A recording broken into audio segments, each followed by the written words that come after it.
I want to talk about the comparison between psychology and physiology, because a lot of people think that they're different and they're really the same. Let me explain what I mean by that.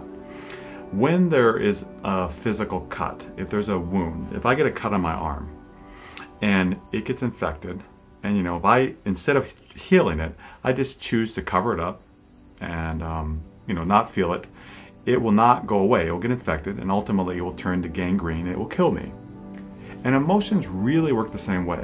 When we get an emotional cut, someone says something to us that hurts our feelings, we have a loss, we have a trauma that happens, we have an emotional cut. And what happens with that is that cut starts infecting us. It will turn to an emotional gangrene and we'll have a lot of side effects, and it literally can kill us. It takes much longer.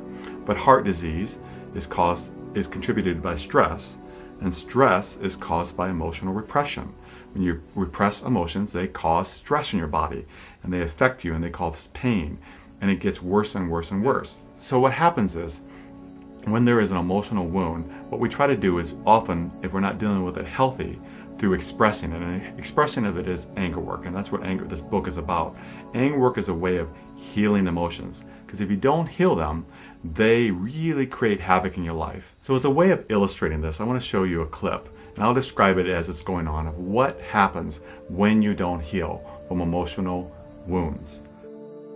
In interactions between two people, we hurt each other. So watch this. Watch the one person hurting the other person. She's right now actually going to say something really mean to her, saying, it looks like you put on some weight. And so that's like hitting her. So she hits her on the arm. And guess what? That hurts. Look how she's hurt now. She's been hurt. And physically, like physical, if she hit her or she verbally hits her, it hurts and it causes wounds. And we can see the reaction towards that is pretty intense. Now, let's say that wound is something that's really deep. And growing up, for example, let's use the example of being overweight. Let's say the one person who's getting hit has been teased throughout her life about her weight, and she's been repetitively attacked for her weight. And then this person comes along, her friend comes along and comments on her weight.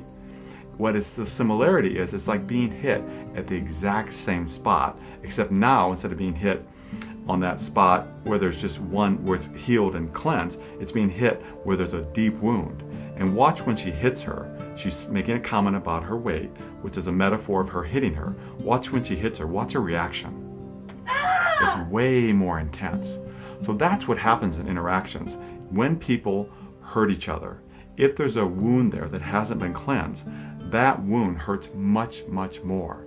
So it's very important, if you are going to interact with people, and of course we all are, to cleanse the wounds, to heal the wounds, so that when we do hurt the other person, which is normal, we do that in any form of relationship, you don't react so intensely and it doesn't hurt so badly. So you can talk about it and say, ow, why did you hit me? Or ow, why are you commenting about my weight? That hurts. Instead, if you haven't healed it, you're going to maybe hate them, or you're going to scream at them or yell at them or say something really cruel back because there's a wound there. Heal the wound, and instead of reacting, you can respond.